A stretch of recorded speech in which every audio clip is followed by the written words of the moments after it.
సుమన్ టీవీలో మీ business promotions కోసం ఈ కింది నెంబర్ను సంప్రదించగలరు.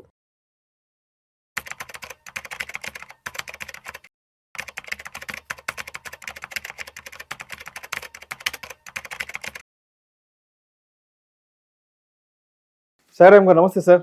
నమస్తే విష్ణు గారు. సాయిరామ్ గారు, ఒక సింపుల్ క్వశ్చన్. చేతిలో ₹1,00,00,000 క్యాష్ ఉంది, వెళ్ళేసి ఒక మంచి ఇల్లు కొనుక్కొని హ్యాపీగా ఇంట్లో ఉండడం మంచిది అంటారా? సరే ఇల్లు వద్దులే అని చెప్పేసి అదే ₹1,00,00,000 తీసుకెళ్ళి వేరే ఎక్కడైనా ఇన్వెస్ట్మెంట్ చేసుకోవడం బెటర్ అంటారా? సో ఈ క్వశ్చన్ చాలా సింపుల్గా చెప్పారండి, కాకపోతే ఇది చాలా కాంప్లెక్స్గా ఉంటుంది ఆన్సర్ చేయడానికి. ఎందుకంటే ప్రతి ఒక్కరికి ఒక యూనిక్ ఉండదా దీనికి. ఇప్పుడు వాళ్ళ పర్సన్ యొక్క స్టేటస్ బట్టి, ఫైనాన్షియల్ స్టేటస్ అండ్ వాళ్ళ current income levels, future goals, వీటి బట్టి ఇది మారుతూ ఉంటుంది. సో సింపుల్గా ఒక 3 కేసెస్ డివైడ్ చేసుకుందాం. ఆ పర్సన్కి ఏంటంటే తక్కువ ఇన్కమ్ ఉంది, లేదా అసలు ఇన్కమే లేదు, and he has a very stable mind. So అతనికి బై ల్యాండ్ సెల్ చేయడం వల్ల by any means he got ₹1 crore అనుకుంది. సో ఇప్పుడు అతను ఇల్లు కొనడం కన్నా దాన్ని ఇన్వెస్ట్ చేసి మంత్లీ ఒక 50,000-60,000 రూపీస్ దాని ద్వారా ఇన్కమ్ తీసుకోవడం బెటర్. సో అది మనకి ఎఫ్డీలో చేసినా వస్తుంది, లేదా ఒక మ్యూచువల్ ఫండ్ ఎస్డబ్ల్యూపీ ద్వారా అయినా కానీ మనకు వస్తుంది, లేదా మనకి ఇన్సూరెన్స్ పాలసీలో పెట్టినా కానీ మనం తీసుకోవచ్చు మంత్లీ ఇన్కమ్ కింద. సో వీళ్ళకి ఏంటంటే మంత్లీ ఇన్కమ్ వచ్చినప్పుడు ఆ క్యాష్ ఫ్లో అనేది ఉంటుంది. సో క్యాష్ ఫ్లో ఉన్నప్పుడు ఏమవుతుంది, వాళ్ళ లైఫ్ స్టైల్ అనేది ఇంప్రూవ్ అవుతుంది. సో మేబీ ఒక 15,000-20,000 రెంట్కి వెళ్ళినా కానీ మిగిలిన 40,000తో ఈ can spend a good quality life. ఎందుకంటే అంతకుముందు ఇన్కమ్ ఏమీ లేదు. సో దట్ వాళ్ళ పిల్లల్ని కొంచెం మంచి స్కూల్స్లో చదివించడానికి అవకాశం ఉంటుంది ఉన్నంతలో. సో అదే మొత్తం తీసుకెళ్ళి ఇల్లు కొన్నారనుకోండి, సో రేపు మంచి క్వాలిటీ లైఫ్ స్టైల్ ఉండదు, జస్ట్ ఇల్లు మాత్రమే ఉంటుంది, రెంట్ సేవ్ అవ్వచ్చు. సో దీనికి ఏంటంటే ఒకవేళ మంచి ఇన్కమ్ కనుక లేకపోతే బెటర్ దాన్ని ఇన్వెస్ట్ చేసి దాని ద్వారా క్యాష్ ఫ్లోస్ జనరేట్ చేసుకుంటే మంచి స్కోప్ అనేది ఉంటుంది. నెక్స్ట్, స్టేబుల్ మైండే లేదనుకోండి, ఈ కేసులో కనుక ఖచ్చితంగా ఇల్లే కొనాల్సింది. ఎందుకంటే స్టేబుల్ మైండ్ లేని వాళ్ళు ఎక్కడ ఇన్వెస్ట్ చేసినా కానీ వాళ్ళకి వెంటనే తీయాలనిపిస్తే వెంటనే తీసేస్తారు. అండ్ ఇవి మోస్ట్లీ ఫినాన్షియల్ అసెట్స్ కాబట్టి ఈజీగా ఒక సింగిల్ క్లిక్తో మనకి అకౌంట్లోకి వచ్చేస్తాయి. సో అప్పుడు ఇల్లు అయితే అమ్మడానికి అయితే టైం పట్టవచ్చు, అండ్ ఫ్యామిలీ మెంబర్స్ ఒప్పుకోకపోవచ్చు. సో స్టేబుల్ మైండ్ కనుక మీకు లేదు అనిపిస్తే కనుక better go for an house. ఎందుకంటే ఇవి జనరల్గా ఎప్పుడు విత్డ్రా చేస్తారంటే అవి ఎప్పుడైతే నెగిటివ్లో ఉన్నాయో అప్పుడే విత్డ్రా చేస్తారు. ఒకటి పడుతుందన్న భయంతో విత్డ్రా చేయొచ్చు, లేదా పెరగకుండా అక్కడే ఉన్నాయన్న దాంట్లోనే విత్డ్రా చేయొచ్చు. సో స్టేబుల్ మైండ్ లేని వాళ్ళు అయితే కనుక better go for a straight away house. Next, నాకు స్టేబుల్ మైండ్ ఉంది, నాకు మంచి ఇన్కమ్ కూడా ఉంది.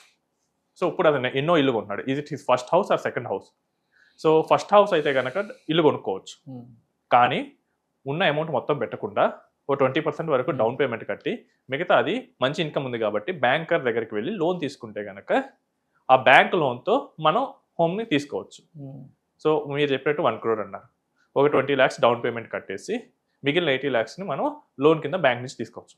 ఈ రోజుల్లో మోస్ట్లీ 7.5%కి మోస్ట్ ఆఫ్ ది బ్యాంక్స్ అనేది మనకి ఇస్తున్నారు హోమ్ లోన్ని. సో నేను దాన్ని 7.5 కన్నా ఇంకా ఒక 0.5% ఎక్కువ వచ్చేటట్టు పెట్టినా కానీ నాకు బెనిఫిటే కదా. సో నా దగ్గర ఉన్న మనీని ఎక్కువ రిటర్న్ వచ్చే దగ్గర ప్లేస్ చేసుకుంటే కనుక అక్కడ వర్కౌట్ అవుతుంది. అండ్ ఇక్కడ ఉండేది ఏంటంటే ఒక 10 years తర్వాత చూద్దాం. సో ఇలా చేశారు, 10 years తర్వాత ఏమవుతుంది, హోమ్ వాల్యూ డబుల్ అవుతుంది. జనరల్ 7% వేసుకున్నా కానీ మనం ఒక 12% వచ్చే అసెట్ క్లాస్లో పెట్టామనుకుందాం.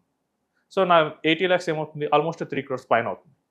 ఇక్కడ నా 1 crore హౌస్ 2 crores అయింది, నాకు క్యాష్ ఏమో నేను ఇన్వెస్ట్ చేసింది 3 crores పైన అయింది. సో ఆల్మోస్ట్ నాకు 5 crores వచ్చేసింది. అండ్ నేను తీసుకున్న లోన్ ఏంటి, 80 lakhs. అది ఆ 10 years తర్వాత వచ్చేసరికి ఆల్మోస్ట్ ఒక 70 lakhs వరకు ఉండొచ్చు. సో పోయినా కానీ నేను ఆల్మోస్ట్ 2 crores అబౌవ్ ప్రాఫిట్లోనే ఉంటాను. అదే నా దగ్గర ఉన్నది మొత్తం తీసుకెళ్ళి నేను హోమ్ తీసుకున్నాను, 10 years తర్వాత ఏంటి సిచ్యువేషన్, నా దగ్గర హోమ్ మాత్రమే మిగులుతుంది. సో ఇప్పుడు వీళ్ళు కనుక ఫ్యూచర్లో రిటైర్మెంట్ ప్లానింగ్ ఇలాంటి మెనీ గోల్స్ పెట్టుకున్నారు అనుకోండి, చిల్డ్రన్ ఎడ్యుకేషన్, ఇవన్నీ కొంచెం టఫ్ అవుతూ ఉంటాయి. అదే వీళ్ళకి కరెక్ట్గా ప్లాన్ చేసుకుంటే కనుక ఆ అమౌంట్ని ఎక్కడైనా ఇన్వెస్ట్ చేసుకొని దాని నుంచి మంత్లీ ఇన్కమ్ కన్నా ప్లాన్ చేసుకోవచ్చు, లేదా ఫ్యూచర్లో వాళ్ళ కిడ్స్ ఎడ్యుకేషన్ పర్పస్ అయినా, మ్యారేజ్ పర్పస్ అయినా, వాళ్ళ రిటైర్మెంట్ పర్పస్ అయినా ప్లాన్ చేసుకుంటే ఆ క్యాష్ అనేది మనకి ఆ టైంలో ఉపయోగపడుతుంది. అండ్ ఇదే పర్సన్ ఒకవేళ ఏదైనా ఇదే పర్సన్ ఏదైనా జాబ్ పోయింది అనుకున్నాం, సో ఒక 80 lakhs ఫైనాన్షియల్గా లిక్విడ్ ఫామ్లో ఉన్నాయి. అది ఎంత మనకి ఆర్థిక భద్రత ఇస్తుంది, పీస్ ఆఫ్ మైండ్ ఎంత ఇస్తుంది, ఆ పోతే పోయింది, నేను ఇంకా జాబ్ వేరే సెర్చ్ చేసుకుంటాను, ఆ కరేజ్ కూడా మనకు వస్తూ ఉంటుంది. అదే మొత్తం మనం అమ్మేసి హోమ్లోనే ఉన్నాం అనుకోండి, సో రేపు ఎలాగా ఆ క్వశ్చన్ అనేది వస్తూ ఉంటుంది. సో ఇక్కడ డిఫరెంట్ పర్సన్స్, డిఫరెంట్ వాళ్ళ మైండ్ సెట్స్ బట్టి అది మారుతూ ఉంటుంది. అండ్ ఎవరికి సింగిల్ ఆన్సర్ అనేది ఉండదు. So I have seen a person who invested their money in mutual funds and SWP పెట్టుకున్నారు. సో ఒక 1 year మాత్రం ఆయన ఈఎంఐ పే చేశాడు. So he's an IT employee, ఎసెన్షియల్లో వర్క్ చేస్తుంటారు. జస్ట్ 1 year పెట్టేసుకున్న తర్వాత ఆయన నెక్స్ట్ ఇయర్ నుంచి ఎస్డబ్ల్యూపీ వచ్చే అమౌంట్తోనే majority of the part EMI కడుతూ ఉండేవాడు. సో ఇప్పుడు ఆయన పాకెట్ నుంచి ఈఎంఐ ఏం పోవట్లేదు. సో మొత్తం ఆ ఫండే కట్టేసుకుంటుంది. సో అప్పుడు ఆయనకి ఇల్లు ఉంది, అక్కడ ఇన్వెస్ట్మెంట్ అమౌంట్ ఉంది. దీనికన్నా వేరే వాళ్ళు ఏం చేస్తుంటారంటే నాలెడ్జ్ లేకపోయినా లేకపోతే అవేర్నెస్ లేకపోయినా వాళ్ళు మొత్తం తీసుకెళ్ళి మొత్తం పెట్టేస్తూ ఉంటారు. రేపన్న రోజున కష్టం వస్తే ఏంటి పరిస్థితి? మనం వెంటనే ఇల్లు అమ్మటం అంత పాసిబుల్ కాదు కదా. అండ్ చాలామంది ఏంటంటే సెకండ్ హౌస్ కూడా కొంటూ ఉంటారు. సో సెకండ్ హౌస్ కొంటే రెంట్ ఎంత వస్తుందండి? 1 crore 20-25,000. అంటే దాని మీద ఒకవేళ ఇన్కమ్ ట్యాక్స్ కట్టాల్సి వస్తే చాలామంది అయితే ఇప్పుడు కట్టట్లేదు, బట్ ఇన్కమ్ ట్యాక్స్ రూల్స్ ఎంత స్ట్రింజెంట్గా అవుతున్నాయో మీకు కూడా తెలుసు. మొత్తం కలిపి 3% కూడా రాదు. 3% 25,000 వస్తే దాని మీద ట్యాక్స్ ఉంటే మళ్ళీ దాని మీద మున్సిపాలిటీ వాళ్ళకి జిహెచ్ఎంసీ కట్టాలి అండ్ మనం మెయింటెనెన్స్ చేయించాలి. ఫర్ ఎగ్జాంపుల్ ఏదైనా పెయింట్ సరిగ్గా లేదంటే రిపేర్లు, అవి వాష్రూమ్ రిపేర్స్, ట్యాప్ రిపేర్స్ ఉంటాయి కదా. సో వీటన్నిటిని పోను నాకు తెలిసి రిటైల్ ప్రాపర్టీస్ లో 2% కన్నా ఎక్కువ రావడం 2% కంటే ఎక్కువ రాదు. 1% వాటికే పోతుంది. యా. సో దీనికోసం మనం అది చేయాలా? దానికన్నా బెటర్ మన లాంగ్ టర్మ్ గోల్స్ కోసం ప్లాన్ చేసుకుంటే బాగుంటుంది. అండ్ నెక్స్ట్ ఏంటంటే ఇలా ప్లాన్ చేసేటప్పుడు ఏంటంటే మనం గోల్స్ ప్రకారంగా డివైడ్ చేసుకోవాలి వీటిని. సో ఇప్పుడు నేను మనీని ఇన్వెస్ట్ చేశాను. ఇన్వెస్ట్ చేసేటప్పుడు మనం ఎప్పుడు లాంగ్ టర్మ్ వ్యూతోనే వెళ్ళాలి. అంతేకాని మనం షార్ట్ టర్మ్తోనే మనం నెక్స్ట్ మంత్ తీసేసుకుందాం, నెక్స్ట్ ఇయర్ తీసేసుకుందాం ఇలాంటివి కూడా చేయకూడదు. సో ఇప్పుడు మనం షార్ట్ టర్మ్ వ్యూతో కనుక వెళ్ళామనుకోండి, ఇప్పుడు మార్కెట్ లాస్లో ఉంది, ఇలాంటి టైంలో లాస్లు తీయాల్సి వస్తుంది. సో ఇది పెద్ద మొత్తంలో చేసేటప్పుడు మనకి మెయిన్గా మెయిన్గా విల్ పవర్ అనేది కావాలి. సో చాలామంది అంటే ఈజీగా 1 crore రియల్ ఎస్టేట్ ప్రాపర్టీస్ అయితే కొనేస్తారు, కానీ దానికి ఐడియా మంచిగా కరెక్ట్గా ప్లాన్ చేసుకొని నేను మార్కెట్లో ఇన్వెస్ట్ చేయాలి, లేదు నేను ఒక కరెక్ట్గా నాకు క్యాష్ వచ్చే ఇన్వెస్ట్మెంట్ వాటిలో నేను ఇన్వెస్ట్ చేయాలి, అక్కడ మాత్రం చాలామంది భయపడుతూ ఉంటారు. ఎందుకంటే వాళ్ళు ఎప్పుడు వినలేదు. సో మనం ఎవరు చూసినా కానీ నేను ఫర్ ఎగ్జాంపుల్ ఆ ల్యాండ్ 1 కోటి రూపాయలు, 2 కోట్లు, 3 కోట్లు అలా వింటుంటారు, కానీ నా దగ్గర మ్యూచువల్ ఫండ్స్ 2 కోట్లు ఉన్నాయి, నా దగ్గర మ్యూచువల్ ఫండ్స్ 1 కోటి ఉన్నాయి, లేదా నా దగ్గర స్టాక్స్ ఉన్నాయి, నా దగ్గర FD 1 కోటి రూపాయలు ఉంది. ఇది చాలా తక్కువ మంది వింటూ ఉంటారు. సో ఇలా తక్కువ మంది వినటం వల్ల ఇక్కడ మిస్టేక్ జరిగే ఛాన్స్ కూడా చాలా ఎక్కువగా ఉంటుంది. ఒకటేంటంటే మనకి రాంగ్ ప్రోడక్ట్లో పెట్టే ఛాన్స్ ఉంటుంది. రెండు ఏంటంటే టెలిగ్రామ్ ఈ గ్రూపుల్లో మనం చేరిపోయి మనీ పోగొట్టుకునే స్కోప్ కూడా ఉంటుంది. సో నేను ఒక కేసు ఇదే చూశాను. బెంగళూరులో నాకు ఒక క్లయింట్, ఈజ్ అన్ ఆడిటర్, బ్యాంక్స్ని ఆడిట్ చేస్తూ ఉంటారు, మొత్తం తెలుసు ఆయనకి. బట్ ఒక టెలిగ్రామ్ గ్రూప్లో ఆయనకి లింక్ వస్తే చేరాడు.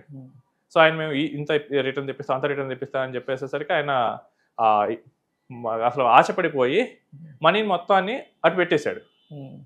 సో ఇలాంటి వాటికైతే వెళ్ళకూడదు. పొద్దున మనకు కూడా కాల్స్ వస్తాయి 8:30-9 o'clock నుంచి, calling from Bengaluru, calling from UP, Ahmedabad, మీరు ట్రేడింగ్ ఏమైనా చేస్తుంటే చెప్పండి, మేము చేసి పెడతామని. ఇండోర్ నుంచి కూడా వస్తూ ఉంటాయండి మెయిన్గా. ఇండోర్. సో అసలు మన డేటా ఆల్రెడీ వాళ్ళ దగ్గర ఉంది. మీకు ఏంటంటే ఫ్రీగా కావాలంటే ఫస్ట్ 1 month ఫ్రీగా ఇస్తాం, చూడండి. మా టెలిగ్రామ్ గ్రూప్లో జాయిన్ అవ్వండి, అక్కడ రోజు స్క్రీన్ షాట్స్ వస్తాయి. అవి కూడా మీరు చూస్తే కనుక అవన్నీ వాళ్ళు ఎడిట్ చేసిన వాళ్ళ మనుషులు ఎడిట్ చేసి పెడతారు, అండ్ వాళ్ళే ఉంటారు ఆ గ్రూప్ లో అంతా కూడా. సో అది మనం అర్థం కాదు ఆ టైంలో. ఇలాంటి అత్యాశకు పోకూడదు. And same time real estate లో కూడా ఇలాంటి అత్యాశలు పోతారండి. ఎందుకంటే నేను చూసాను చాలా మందిని అక్కడ పెడితే కనుక వెంటనే పెరిగిపోయింది. సో మనం ఇలా పెట్టేగానే అలా పెరిగిపోద్ది, వెంటనే నేను అమ్మేస్తాను. వాళ్ళు ఎలా చెప్తారంటే వాళ్ళకున్న ఆ టాకెటివ్ పవర్ తో అక్కడ కాలాన్ని హరిచేస్తారు. ఇలా పెడతాను అలా కొంటాను, ఇలా అలా చేయడానికి మధ్య చాలా మంత్స్ ఆఫ్ గ్యాప్ ఉంటుంది. నేను చాలా మంది చూస్తున్నాను ఇలా ఫ్లిప్పింగ్ చేసే వాళ్ళు. వీళ్ళకి ఏంటంటే ఈ లాస్ట్ 1.5 year నుంచి ప్లాట్స్ కానీ ఎంత సేల్ అవ్వట్లేదు. సో మీరు ఇలా ఇల్లు ప్లాన్ చేస్తే కనుక డెఫినెట్గా మీకున్న situation and stable of mind పెట్టుకునే మీరు చేయాలి. సో స్టేబుల్ ఆఫ్ మైండ్ లేకపోతే no second thought, go for a house. Stable of mind ఉంది, ఇక్కడ మనకి క్వశ్చన్స్ వస్తాయి, మనం ఎక్కడ ఇన్వెస్ట్ చేయాలి అండ్ మనం కరెక్ట్ పర్సన్ చూస్ చేసుకున్నామా లేదా. సో మీకు తెలియకపోతే 4-5 అడ్వైజర్స్ని మీట్ అవ్వండి, వాళ్ళు చెప్పింది వినండి, దాన్ని మీరు బేరీజ్ వేసుకొని మీరు అర్థం చేసుకున్న దాని ప్రకారం మీరు ఒకరిని చూస్ చేసుకోండి. అలా కాకుండా మీరు సొంతగా అయితే ఇలాంటి ప్రయత్నాలు అనేది చేయొద్దు.